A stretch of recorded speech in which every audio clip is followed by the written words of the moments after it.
आज का NDA parliamentary party meeting में भारतीय जनता पार्टी का नए अध्यक्ष नितिन नवीन जी का स्वागत हुआ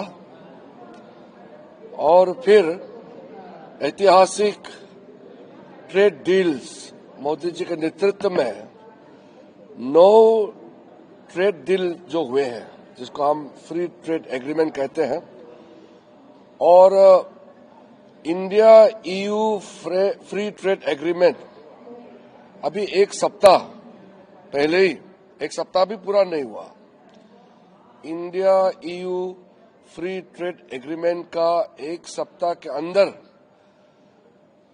फिर कल अमेरिका का साथ में जो एग्रीमेंट हुए और जो अनाउंसमेंट हुए टैरिफ में कटौती का, उसको लेकर के देश भर में उत्साह है। तो सांसदों में बहुत उत्साह थे। आज एनडीए पार्लियामेंट्री पार्टी में आदरणीय प्रधानमंत्री नरेंद्र मोदी जी को अभिनंदन किया और उनका मार्गदर्शन में जो ऐतिहासिक ट्रेड डील्स हासिल किए हैं उसके लिए बधाई भी दी है। टोटल 39 देश 39 देशों के साथ फ्री ट्रेड एग्रीमेंट हो गई है। ये ऐतिहासिक है और ये 39 कंट्रीज जो है पूरा डेवलप्ड कंट्रीज है, जैसे यूरोपियन यूनियन के जितने कंट्रीज हो या ऑस्ट्रेलिया हो, न्यूजीलैंड हो, यूके हो, तो ये ऐतिहासिक है। पूरा माहौल अच्छा बना है देश में। एक शुभ खबर रात को आधी रात में मिडनाइट में आए तो आज देशवासियों को भी हमने बधाई दिया है और प्रधानमंत्री जी को अच्छा नेतृत्व के लिए अभिनंदन किया है।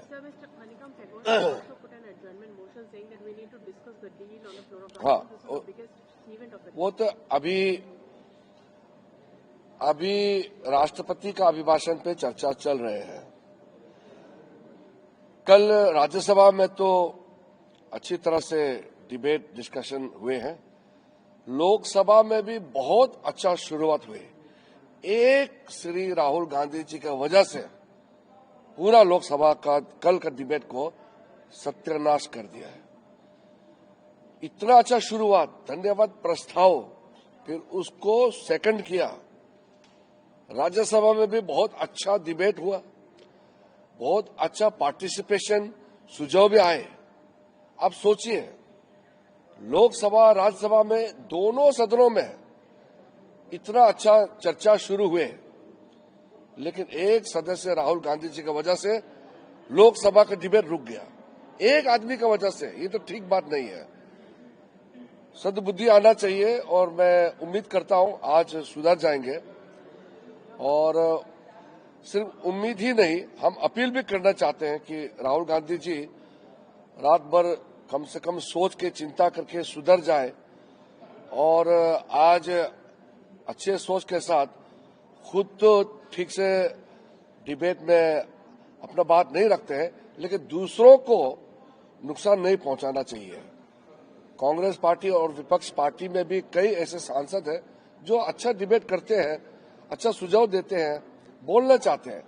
उनका भी समय राहुल गांधी जी की वजह से खराब हो रहा है। अगर सर चेयर का निर्देश नहीं मानते राहुल गांधी तो क्या होगा सर? उसका तो बाद में देखा जाएगा, लेकिन कायदे से तो सबको नियम मानना होता है। हम सब चुने हुए सदस्य हैं और जो रूल्स ऑफ बिजनेस है, वहाँ कंडक्ट का जो प्रोसीड्योर दिया हुआ है उसके मुताबिक ही संसद चलता है, हाउस चलता है। इसलिए कोई इसको अपमानना ना करे, सब इसको पालन करना चाहिए। सर और किसी बिंदु पर चर्चा हुई? प्रधानमंत्री जी ने बहुत अच्छा गाइडेंस दिया है। सारा एनडीए साथियों को प्रधानमंत्री जी ने सराहना किया है कि एनडीए परिवार एक के बाद एक चुनाव जीतते जा रहे हैं। चुनाव ऐसे हवा में नहीं जीतते हैं। चुनाव जीतने के लिए जमीन पर काम करना और अच्छा नीति के साथ देश को आगे ले जाना। जहां जहां एनडीए सरकार बनी है, चाहे वो केंद्र सरकार हो, राज्य सरकार हो और स्थानीय स्तर पर कॉरपोरेशन काउंसिल और पंचायत लेवल में हो, सब जगह एनडीए पार्टी ने बहुत अच्छा अपना भूमिका निभाई है। इसलिए एनडीए हर जगह कामयाबी प्राप्त कर रहे हैं। आने वाले 5 राज्यों को लेकर के भी चर्चा हुई है क्या कि चुनाव को लेकर? नहीं, प्रधानमंत्री जी ने एनडीए के साथियों को बधाई भी दिया और साथ में ये भी कहा कि हम चुनाव जीत गए, इसलिए आराम करना नहीं। हम चुनाव जीत गए हैं, जिम्मेदारियां बढ़ गई हैं और तेजी से देश के लिए समर्पित भाव के साथ काम करना है। ये प्रधानमंत्री जी ने सारे एनडीए साथियों को सुझाव दिया है। प्रधानमंत्री ने कि यूएस डील पर भी कुछ बोला है सर? कुछ कहा किस तरह से ट्रेड डील को तो मैंने बता दिया कि ऐतिहासिक ट्रेड डील 39 डेवलप कंट्रीज के साथ जो डील हुए हैं वो इस चीज को दर्शाता है कि प्रधानमंत्री जी के नेतृत्व में आज जो डेवलप्ड कंट्रीज है सब लोग भारत के साथ तालमेल करके एक साथ काम करना चाहते हैं, पार्टनरशिप में काम करना चाहते हैं। इससे हमारे आम लोगों का जिंदगी में बहुत फायदा होने वाला है। कांग्रेस जो है ट्रेड डील पर सवाल कांग्रेस कोई भी अच्छा चीज का तारीफ नहीं कर सकते हैं, वो आदत बन चुका है। अगर कांग्रेस कभी अच्छा चीज का तारीफ करेंगे तो उसको भी लोग थोड़ा थोड़ा तो क्रेडिट देंगे।